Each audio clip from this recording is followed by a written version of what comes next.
Hi friends, welcome to Lia Samayal. இன்னைக்கு நம்ம என்ன பார்க்க போறோம்னா வெஜ் புலாவ். வாங்க எப்படி பண்றதுன்னு பார்க்கலாம். அதுக்கு முன்னாடி நம்ம சேனலை சப்ஸ்கிரைப் பண்ணாதவங்க சப்ஸ்கிரைப் பண்ணிக்கோங்க. பக்கத்தில் இருக்க பெல் பட்டனையும் ப்ரெஸ் பண்ணிக்கோங்க. முதல்ல அரிசி ஊற வச்சுக்கலாம். 1 டம்ளர் அரிசி எடுத்திருக்கேன். இதை ஒரு 1/2 hour ஊற வச்சுக்கலாம். இந்த டம்ளரில் எடுத்திருக்கேன். இதே அளவில் தான் நம்ம இப்போது தண்ணியும் யூஸ் பண்ண போகிறோம். இதை நல்லா வாஷ் பண்ணிவிட்டு ஒரு 1/2 hour ஊற வச்சிடலாம். இப்போ குக்கரில் 2 ஸ்பூன் ஆயில் ஆட் பண்ணிக்கலாம். வெஜிடபிள் ஆயில் தான் யூஸ் பண்ணுறேன். ஆயில் ஹீட் ஆனோடனே இதெல்லாம் மசாலா பொருள் எல்லாமே சேர்த்துக்கலாம். ஒரு பிரிஞ்சி இலை, பட்டை, லவங்கம், ஏலக்காய் எல்லாமே சேர்த்துக்கலாம். ஒரு காஞ்ச மிளகாய், 1/2 டீஸ்பூன் சீரகம். சீரகம் நல்லா பொரியட்டும். அப்போ தான் அந்த எண்ணெயில் அந்த ஃப்ளேவர் எல்லாமே இறங்கும். ஒரு 6 முந்திரி ஃப்ளேவருக்காக ஆட் பண்ணிக்கலாம். இது கூடவே ஒரு பச்சை மிளகாய், முழு பச்சை மிளகாவை அப்படியே போட்டு இதை வதக்கிக்கலாம்.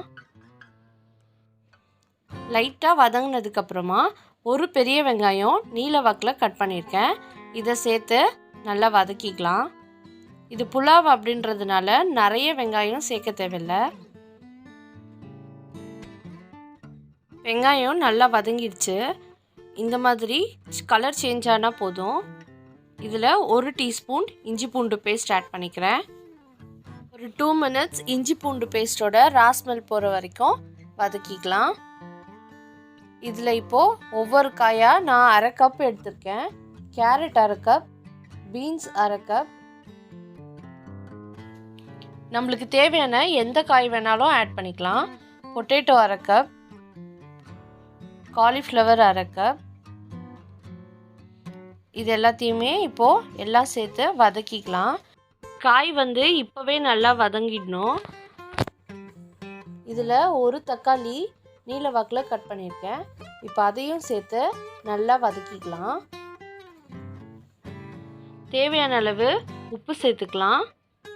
இது கூடவே 1 டீஸ்பூன் தனி மிளகாத்தூள், 1/2 டீஸ்பூன் கரம் மசாலா, 1 டீஸ்பூன் தனியாத்தூள், 1/2 டீஸ்பூன் பிரியாணி மசாலா. இப்போ இது எல்லாத்தையுமே மசாலா எல்லாம் ஒன்றாகிற அளவுக்கு கலந்து விட்டுக்கலாம்.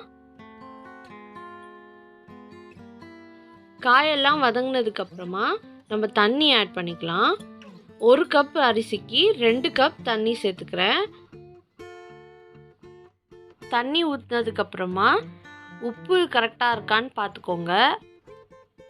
இது கொதிக்கணும்னு அவசியம் இல்லை. டைரெக்டாக நம்ம அரிசியை சேர்த்துடலாம்.